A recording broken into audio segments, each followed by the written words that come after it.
নমস্কার বন্ধুরা, আজ আমি তৈরি করব চিংড়ি পটলের মালাইকারি। তার জন্য কড়াই বসিয়ে দিয়েছি। কড়াইতে দিয়ে দেবো সর্ষের তেল।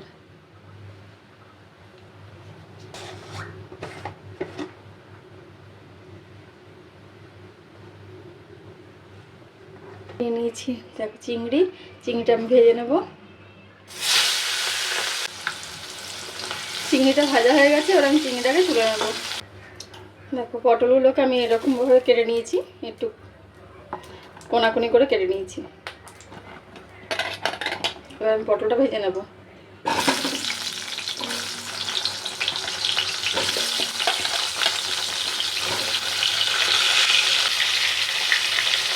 দিয়ে দেবো হলুদ,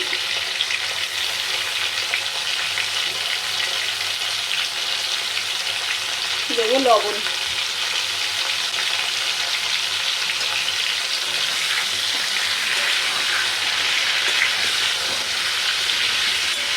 পটলটাকে লাল লাল করে ভেজে নেব। পটলটা ভাজা হতে হতে আমি একটা মশলা তৈরি করে নেবো। যেমন ধরো নিয়েছি এখানে কটা কাজু, ভাঙা কাজু আর চালমগজ, আর নেবো এর মধ্যে আমি একটু নারকেল। এটাকে আমি পেস্ট করে নেব। পটলটা ভাজা হয়ে গেছে, এবার আমি পটলটা তুলে নেব। ডুমো ডুমো করে আলু দিয়ে দিয়েছি, আলুগুলো ভেজে নেব।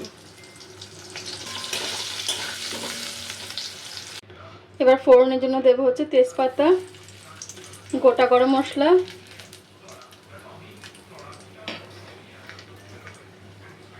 কুচনো পেঁয়াজ,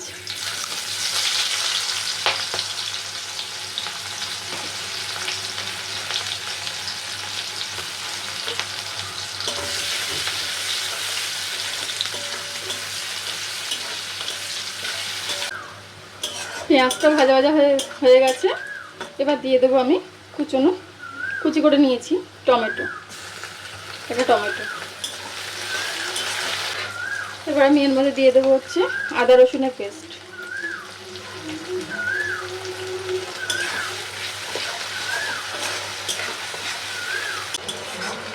আদা রসুনের কাঁচা গন্ধটা চলে যাওয়া পর্যন্ত এটা নাড়তে হবে।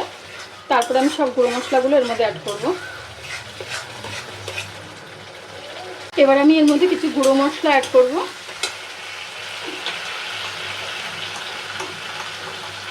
হলুদ গুঁড়ো,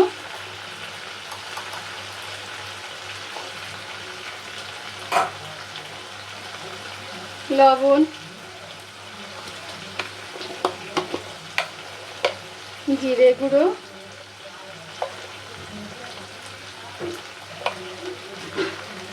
ধনে গুঁড়ো,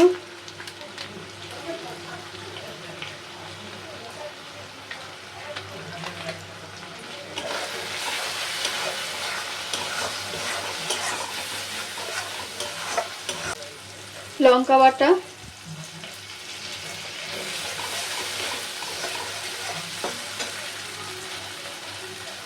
কাশ্মীর লঙ্কা গুঁড়ো কালারের জন্য,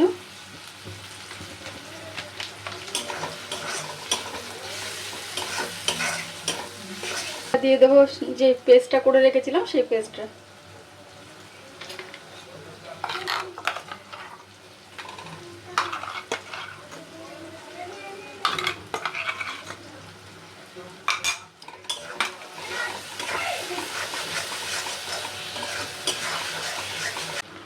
দেবো একটু টক দই।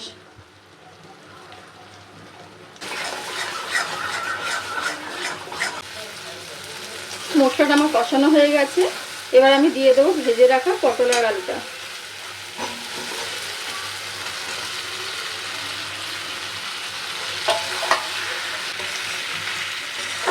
মিক্সির বাটিতে একটু মশলা লেগেছিল, সেইটা ধুয়ে আমি দিয়ে দিলাম। এর মধ্যে একটু অ্যাড করবো চিনি।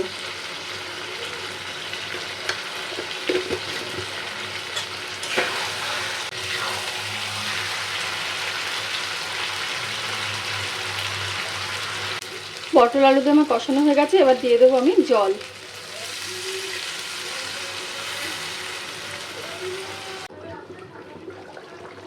ঝোল ফুটে উঠেছে। এবার আমি দিয়ে দেবো ভেজে রাখা চিংড়ি মাছটা।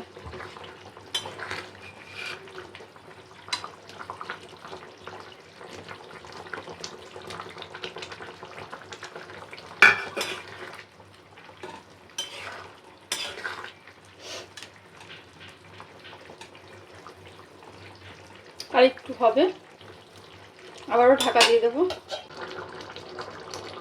ঝোলটা আমার শুকিয়ে এসেছে, এবার আমি এর মধ্যে দিয়ে দেবো মালাই। কিছুক্ষণের জন্য আমি ঢাকা দিয়ে রাখবো, তারপরে আমি তোমাদেরকে দেখাচ্ছি। তৈরি হয়ে গেল আজকে আমার চিংড়ি পটলের মালাইকারি।